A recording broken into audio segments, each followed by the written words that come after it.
BNP chairperson Begum Khaleda জিয়াকে মাঝরাতে বসুন্ধরার এবারকেয়ার হাসপাতালে ভর্তি করা হয়েছে। বুধবার রাত 2টার আগে তার ব্যক্তিগত চিকিৎসক অধ্যাপক এজেডএম জাহিদ হোসেন এ কথা জানান। মেডিকেল বোর্ডের সিদ্ধান্ত অনুযায়ী রাতে খালেদা জিয়াকে এবারকেয়ার হাসপাতালে আনা হয়েছে এবং মেডিকেল বোর্ড বেগম জিয়ার বেশ কিছু পরীক্ষা নিরীক্ষা দিয়েছে, সেগুলো রিপোর্ট পর্যালোচনা করেই পরবর্তী ব্যবস্থা নেওয়া হবে বলেও জানান তিনি। হাসপাতালের বিশেষজ্ঞ চিকিৎসক অধ্যাপক শাহাবুদ্দিন তালুকদারের নেতৃত্বে একটি মেডিকেল বোর্ডের অধীনে বেগম জিয়া চিকিৎসাধীন অবস্থায় রয়েছেন।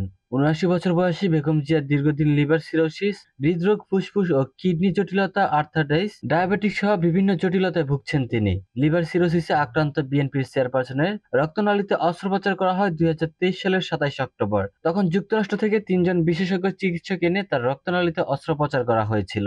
এরপর আবারও অসুস্থ হলে চলতি বছর ২৫ জুন এবারকেয়ার হাসপাতালে খালেদা জিয়ার হৃদযন্ত্রে পেসমেকার বসানো হয়। এর আগে সবশেষ গত ৮ জুলাই গভীর রাতে বেশি অসুস্থ হয়ে পড়লে এবারকেয়ার হাসপাতালে ভর্তি করা হয় বেগম জিয়াকে।